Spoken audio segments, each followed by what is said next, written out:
New claims that Nolan Wells' phone has never been turned over to authorities. I have reason to believe, and I do believe, that they have not cooperated with law enforcement. I do not think that they have turned in Nolan's phone. The attorney representing Nolan's friends claims that that cell phone is still with Nolan's parents. Is it a problem that the parents took possession of the phone before it was turned over?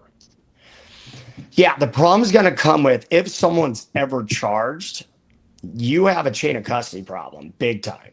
Plus, could an extraction of the phone show signs if information was deleted? They gave me the phone, but it took about 15 minutes to get the phone because I even asked, I'm like, did y'all have to walk back to Horn Island to get the phone, or like, where's the phone? I don't even know Nolan's password. None of my friends do. We had no reason ever to get on Nolan's phone. There's no question that would be the first thing I'd write a search warrant for. A retired FBI special agent walks us through the process of extraction and tells us exactly what could be collected off of Nolan Wells' cell phone. I want to thank you for being here. Please hit the like and subscribe. I'm Matt Johnson, and this is Justice.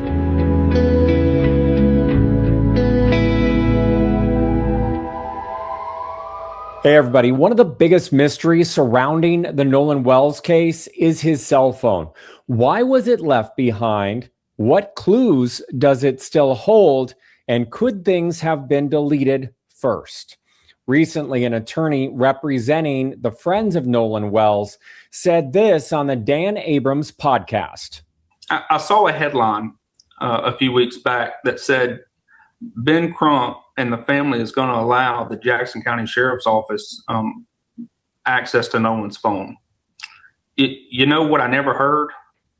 I never heard him follow through with that. I have reason to believe, and I do believe, that they have not cooperated with law enforcement. I do not think that they have turned in Nolan's phone. And I'm willing to bet my reputation on that. I don't think they've cooperated at all. They do not have Nolan's phone. They haven't had access to Nolan's phone. The Jackson County Sheriff's Department hasn't. So how can you say that there's text missing or there's photographs missing? Our boys had no reason to do anything with Nolan's phone other than give it back to Christine and her friends later that night.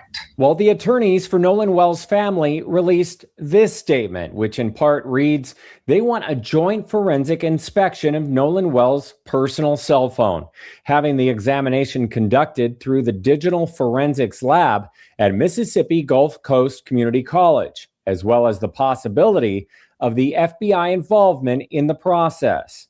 It goes on to say, we are prepared to coordinate a mutually agreeable date and procedure for the examination of that phone. Here to help break it all down, we have a very special guest. We have former FBI Special Agent Jason T. Ghetian, Crypto Experts LLC. I'll have all of the details in my show notes. Thank you for being here, because the biggest question with the Nolan Wells investigation in this case is, does the phone hold the clue to determine foul play? Yeah, the answer to that is maybe. There's no question that would be the first thing I'd write a search warrant for, and get inside the phone. Typically, if the family has his passwords, they can use Cellbrite, but the FBI also have the capability to break it open using Gray Key. Yeah. We're going to talk about, Cellbrite, what could be extracted, what's happening right now behind the scenes. But I first wanted to dive into how the phone was recovered. I'm going to play a clip, and this is from the Officer Tatum show from Brandon Tatum. And he interviewed Warren Hudson, who was out with him on the boat that day, earlier that day.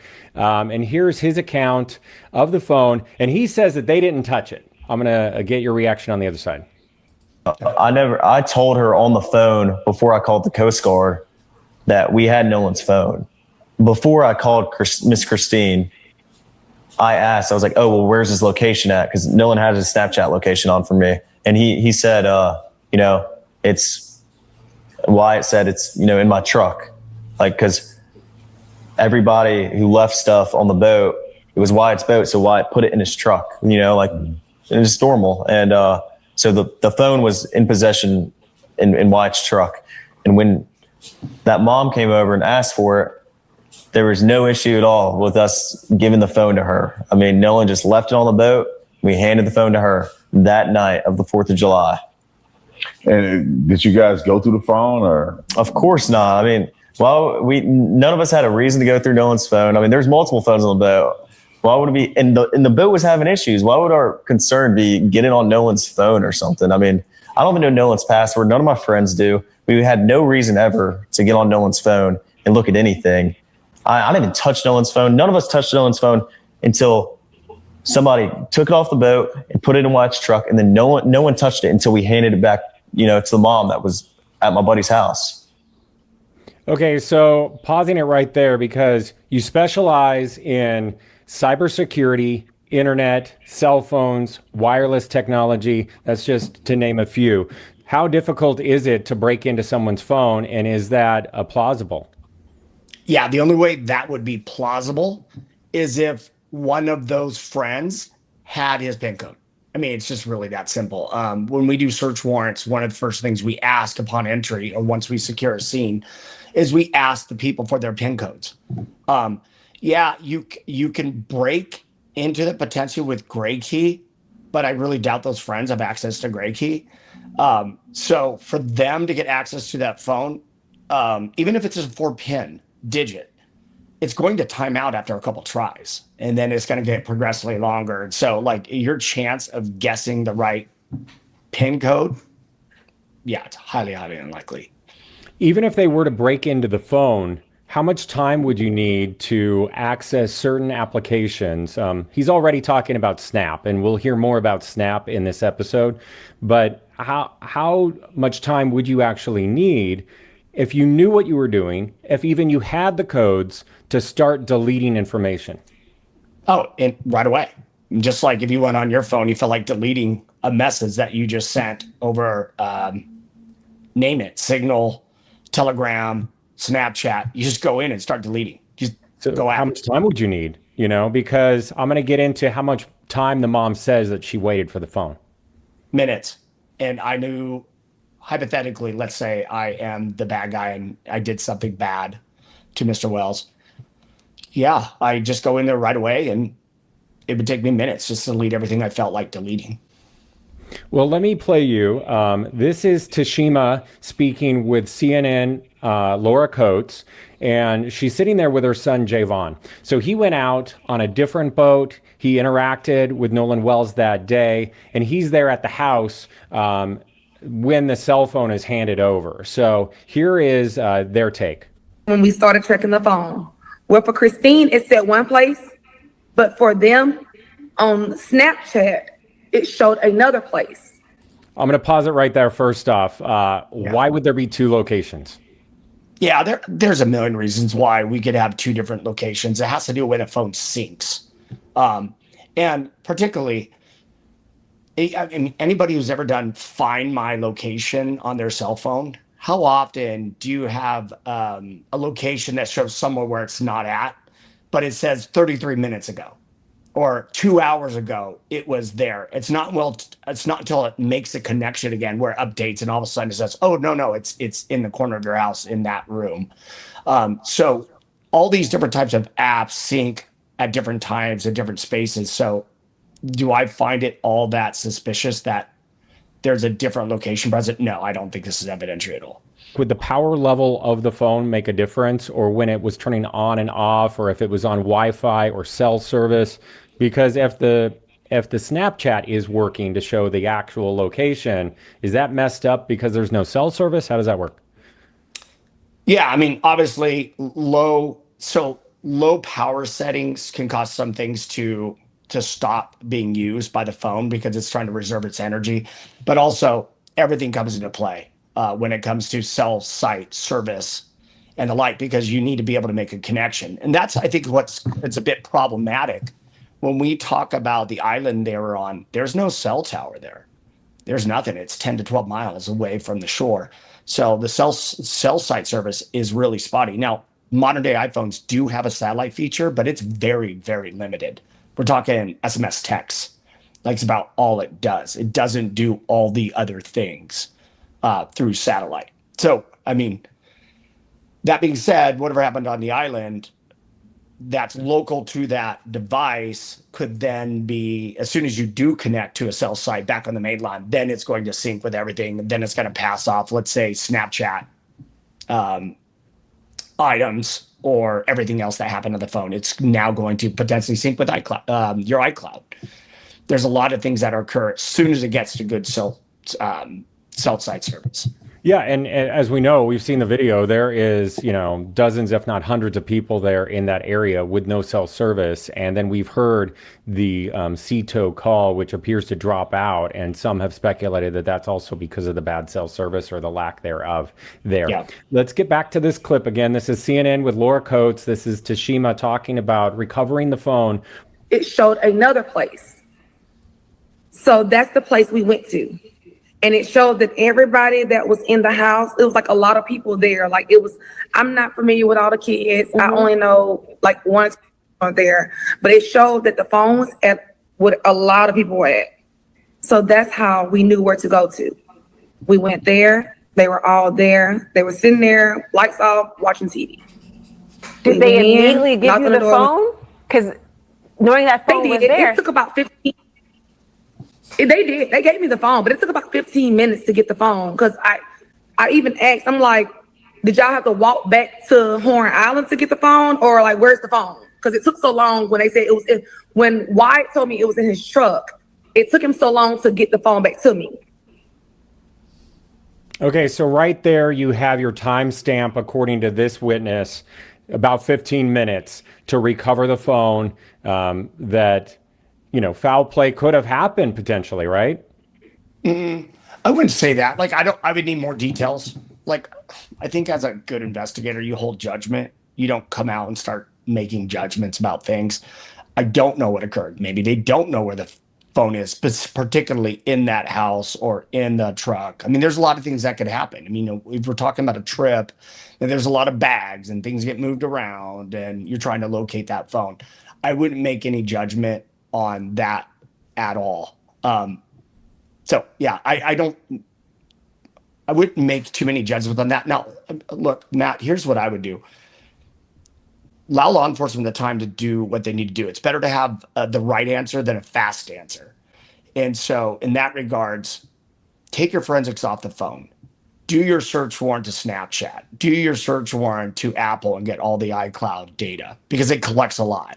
If he has a Google email address, go do your search warrant to Google because they collect a ton of location data.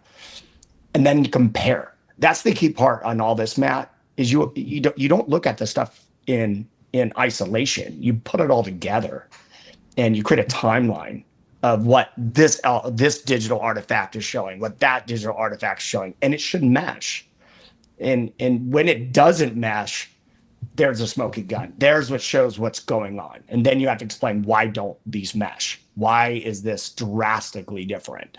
But that takes time. That really does take time for a forensics expert to go through that, a good investigator to go through that. And, we can imagine that that's happening right now. I mean, and that was going to be my question for you. What does this look like and how long does that take? I know that I've covered a lot of trials where there's a lot of cell phone data, including Murdoch and Karen Reed, just to name a few. So what is extracted from the device itself? What's extracted from the cloud? What are all the things that are being collected right now and being put in that report? So when it comes to cell phone extractions, if you're doing a full file and you have the PIN code and the password, it could still take up to 8 hours, 2 days, just to pull. Cell phones have a lot of data on them. If you have a great key, it may take a little bit longer and you may have to send it somewhere else. And so that's the cell phone. Now, what the cell phone holds, tons. I used to have a saying in most of my cases, if you get the bad guy's cell phone, they lose. It's really that simple because your smartphones collect everything. Now, when it comes to Snapchats, I find with the encrypted applications, it's kind of a hit or miss when you do a Cellbrite extraction. Sometimes you get all that stuff. Sometimes you don't because the phone encrypts it and you need to be able to decrypt it. So you need to be able to get the key in order to decrypt that. And I've experienced it's been a bit of a hit or miss when it comes to encrypted apps. That being said, there's a lot of metadata, and sometimes your phone will store cached images or cached messages. So there's caches and there's local SQL databases within your iPhone that may have evidence. Thumbnails. Sometimes it captures thumbnails. So you don't have the full image, but you have thumbnails of it. So, well, if you have a thumbnail at a particular time for relevant evidence, well, now you know that this thing existed at a particular time. Why is it not there? So that's a cell phone. Cell phones are amazing with location data. Really, really good with location data. It's not just cell site, it's GPS. So cell phones are incredible for that type of evidence, depending on the settings. So let me caveat that, depending on the settings of the phone. But I find out with teenagers, they kind of leave everything on because they want to be so social. Will this show any deletes, or will it show signs of tampering? The report? Yeah, let's talk about that. So almost any digital device, if you were going to break it down to its most basics, it's ones and zeros. Okay, it really comes down to ones and zeros on a hard drive. And and this goes for computers or cell phones, okay? When you delete a file, all it does is delete the pointer to that file. That file is still there. That ones and zeros are still there. So with traditional old hard drives with the spinning disk inside, those would pretty much stay ones and zeros until that unallocated space. And when I'm to say unallocated space, it means there's no pointer pointing to it anymore. Because when you delete it, you get rid of the pointer. So that becomes unallocated space. So until another file is written over it, all those ones and zeros are still there. And so they can be read, they can be extracted off the phone. Same thing with cell phones, ones and zeros. However, let me caveat that. In modern technology, we all use long-term memory storage that then gets slightly modified. So like SSD cards, it just slightly gets modified. So they have a method where it does some type of cleanup where it starts little bits at a time, but it starts overwriting those things. Imagine it's this short amount of time from the time that phone got in front of forensic experts, from the time the incident occurred. I can't imagine there's too much change on there. So my guess is they still will be able to pull whatever's there, even if deleted. They can still get that data off the phone. The image or the message they're able to extract, or the ones and zeros showing that there was an image or a message? I'm not sure on that because I'm not exactly sure how Snapchat stores it. I don't imagine Snapchat really stores it. I'm talking more like image files, photos, those type of things. I'm not sure how that's stored, but certainly with the phone's camera and stuff, even if deleted the photo, that's going to be on that in memory on that iPhone, which can be distracted even if you delete it. When it comes to the other things, so let's talk about Snap real quick. Snap, it is encrypted. It can be decrypted potentially. Then you'll have all the messages. That being said, that's where you take that next step, do a search warrant to Snapchat. And I was actually going through Snapchat's privacy policy, and I'd recommend everybody do that with all their applications. What do they collect? Because everyone thinks that they're not collecting. Yeah, they are. They're collecting a lot on you. So I laugh. I laugh at people that worry about the government, worry about the companies that collect everything and their brother on you at all times. But if you look at the privacy policy, depending on the settings of Snapchat, depends when things get erased. But that being said, Snapchat's collecting a ton of metadata on you. So even if, let's say there's a message and the message doesn't show up on the phone, well, Snap is going to collect the metadata for that. There was a message at this sign sent from this person, this account to that account. Then you're looking like, why is that not here on the cell phone device? Once again, it all comes back to matching. Seriously, matching. A search warrant to iCloud. Maybe it's synced to iCloud. Boom, you have all those artifacts in the cloud, but maybe it's not on the phone any longer. Once again, it's a matching thing. And when things don't match, then you start asking questions. The other thing that iCloud and Apple does, they collect a ton of location data on you, like tons and tons.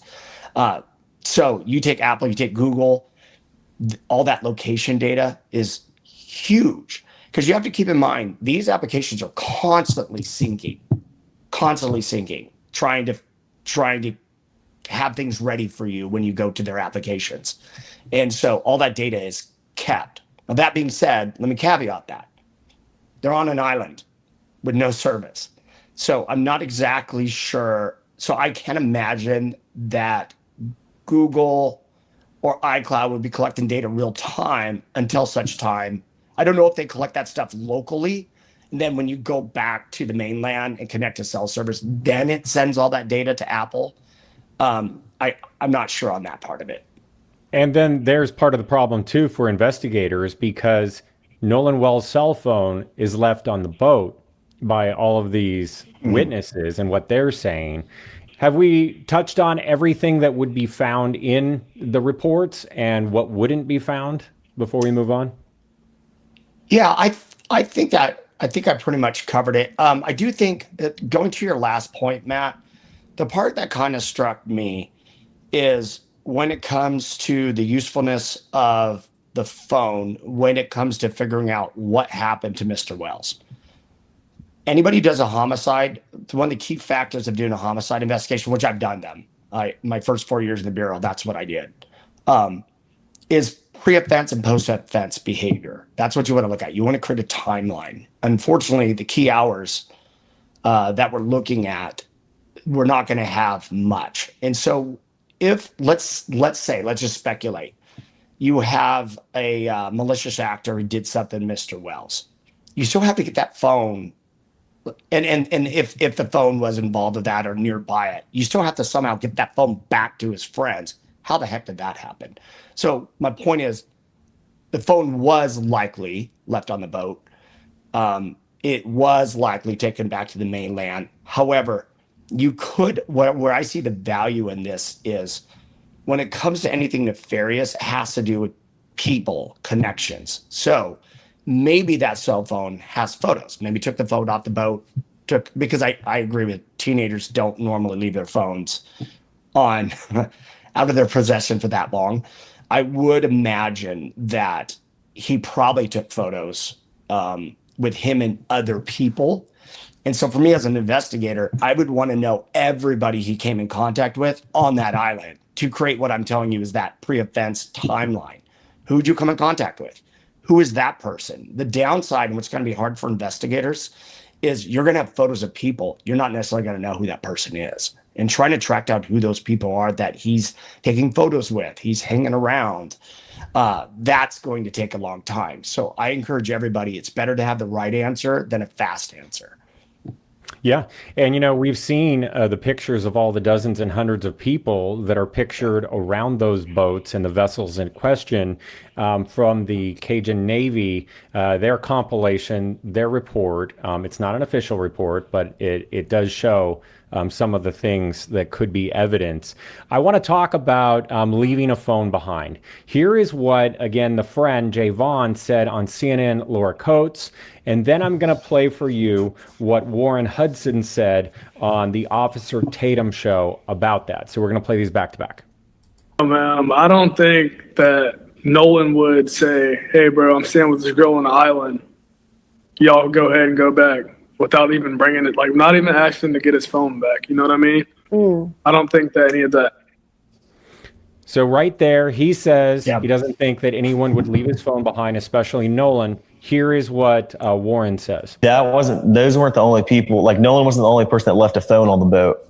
There was a lot of people that left phones on the boat, that didn't ride out or in with us. So there was a couple phones that we had that we didn't know who they belonged to, and our buddies got that figured out, but it wasn't just Nolan's phone that was on the boat who wasn't there. There was a lot of phones. So when they barged in, they started getting frantic. Okay, so right there, I would imagine, there's no clear answer, right? Of course. Yeah. So investigators, walk me through it. They have to take into account what the person would normally do, according to their close family and friends. And then they have to take into account, obviously, the situation and what others might be doing in this particular situation. Yeah. And by the way, I spent some time, I thought about this exact thing and thought through it this morning, Matt, because you're right. It is highly unusual for someone at that age to say, hey, I'm going to stay behind because I met some girl and then not pick up their cell phone. But it goes back to that whole thing. If something nefarious occurred, how the heck would that phone gotten back into the possession of his friends back on the mainland that did leave earlier on the boat? That's a tough one. And when it comes to a young adult leaving their cell phone, correct, that is not rational. However, when you have alcohol involved, who knows? People don't always make rational decisions. And so all I'm saying is I'm not saying that happened. And I feel my heart breaks for this family. So I hope they take no offense. It's just when you're an investigator, you have to keep it open for all possibilities. And we can't lose the fact that, and you're taking a party environment, it's very, very easy for someone not to act rational and to be super focused on this thing or not even think about it. They're not even thinking of it. It never crossed their mind until the boat left and they're like, oh, shoot, I didn't grab my cell phone. That's not. And I think that, there's going to be a lot that we may learn, whether or not the 911 call, if there is one or multiple, ever get released. I was talking to someone that was saying that they're not released in Mississippi. I'm not sure if that's true. We also have the grand jury proceedings. Maybe that's the reason why the official autopsy, which is public record, hasn't been released yet. And the toxicology, that's going to show something. We haven't really heard from this Katie character that he was last seen with, according to Warren. I mean, there's a lot that we just don't know that's happening behind the scenes. And you're a former homicide investigator. Yeah. And that's my point. Especially in modern day investigations with all of our digital evidence that goes along with traditional homicide type investigations where, pre-offense, post-offense behavior, watching what people do, who was he with, interviews, grand jury processes, just let it play out. Because all of a sudden when you take all that data and like I always did when I was in the FBI and I still do with my company, Crypto Experts, we create timelines for everything. So you take all these different facts, you take your Google records, you take your Apple records, you take your Snapchat records, you take your forensics, because SoBright creates something called a timeline, which takes all your artifacts and just puts it down a timeline. All you do is you put all that together. Then you put in your witness statements also in that timeline. And so often with criminal activities, the answer pops right out at you.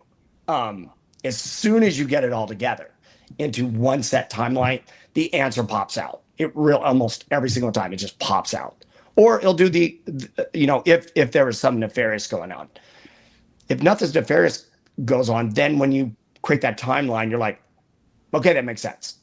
It makes sense that there just isn't anything there. Normally it'd be very hard for if something nefarious happened, there's zero indicators. Major indicators that something nefarious happened with all that evidence. Now, I'm going to caveat that with just this. They're on an island with no cell service. That is the biggest problem because that could mean their devices aren't collecting a ton of data, especially on a boat. Because I don't know if you know about a cell phone. When you don't have cell tower service, sometimes it goes into roaming setting. That just drains your battery. So who the heck knows what the battery was with the cell phone? There's a lot of unknowns, but go anywhere where there's not good cell service and watch your battery drain. It's going to drain fast. Is there a problem that the parents have the phone before they turned it over to investigators? If we don't know whether or not there'll be criminal charges ever filed in this case, if there was foul play, is it a problem that the parents took possession of the phone before it was turned over? Yeah, the problem is going to come with if someone's ever charged, you have a chain of custody problem, big time. I mean, just think about it. This would be a field day for a defense attorney if someone is charged. They're going to be like, how can you trust that? It was on the boat. Who touched on the boat? It was with their friends. Who touched it then? Then it made it back to the house. Who touched it then? Then it went to Mr. Wells' mother, which, I mean, just from the legal term, is a biased party, because obviously she has a stake in finding her son's, and like her son's killer. So that's a biased party before it ever makes its way to law enforcement. And so you have a serious chain of custody problem. Now, would that prevail in litigation? Who knows? But no prosecutor wants that problem.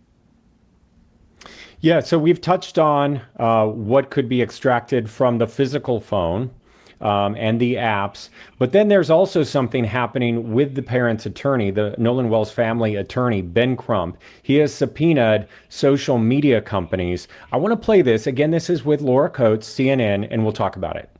Your team has subpoenaed several major tech companies to try to get records of Nolan's social media accounts. Is that accurate? And if true, why do you think that was necessary to even take that step? It is true. Our team has subpoenaed many of the social media records of Nolan, the phone records. We want to preserve evidence, Laura Coates. You know, as an attorney, it's so important to preserve evidence that it's about, you don't know what is going to be relevant. You don't know what is going to help answer the lingering questions that Christine and Elmore and their family want so desperately. So we're in a ferocious search for the truth, and we have been unrelenting, and we're going to continue to zealously go after the truth. Is that already happening behind the scenes with law enforcement investigators? Yeah, my guess is, if you can't speak on all investigators, and just like any profession, not all investigators are created equal. I mean, it's just like any other profession. There's good ones, there's average ones, there's not so good ones. So who knows who's on this case? But my guess is, because it's such a high profile case, you would definitely support it because it has such high visibility. My guess is they would already be doing all of that. And one of the first things you do, and that lawyer made a good point, preservation is everything, because constantly these companies are deleting things. And so I know in the Bureau, one of the very first things when we become apprised of an account that we have interest in, we send a preservation letter right away. And so I think that's really, really important. It'll be interesting to see how these tech companies will respond to, I assume these are civil subpoenas, that the family's lawyers sending. I've heard hit or miss on civil subpoenas and what they respond. Now, I will say on criminal, especially a criminal search warrant, they give everything. So the criminal investigators are going to have a lot more authority and ability to get a more comprehensive evidence package than my guess is the family would be able to. What else are you watching for in this investigation? Yeah, I'm just waiting for the criminal investigation to come out with that digital evidence, and that's probably not going to happen until charges are filed. So until that time, we're not going to know anything. So when it comes to watching for, people can speculate, but I don't think they're going to see much. Now, it is possible that the family will obtain results from their subpoena, but subpoena evidence is typically a lot less than not typically, it is a lot less than what you're going to get from a criminal search warrant. Far different. So they may have some evidence pursuant to a subpoena, but it's going to be nothing like what the investigators are going to get. So I would just wait. For me, when it comes to looking for things, I would just wait until the investigation's done. It's very easy to get online, very easy to start speculating. But really that comes down to, do you trust your law enforcement? Do you not trust your law enforcement? You know, there's some very, very skilled investigators out there that are going to do all the things we discussed on this show. They would know to do it in 2 seconds. They would know exactly what to do, but they're also not going to telegraph it, and they're not going to give you a heads up, and you're not going to find out anything about what happened until that investigation is done. And then, traditionally they wouldn't report on it and go to the news or say anything about it. But since this is so high profile, I would expect there would be to a public announcement as to the conclusion of their investigation. Former special agent with the FBI who specializes in cybersecurity, internet, cell phones, wireless technology. The list goes on. You have your own business, Crypto Experts LLC. Jason T. Ghetian, thank you for your time. You're very welcome, Matt. If you would like to learn more about this case, please head to the video section of this YouTube channel. There you can find analysis of the Cajun Navy investigation report. You can also hear about body language from one of the key interviews in this case involving one of Nolan's friends. And you can also hear analysis of the CTO call by a 911 dispatcher. When you're there, please hit the like and subscribe because I'll keep you updated on this case and others. In the meantime, please take care of yourself, and I'll see you next time.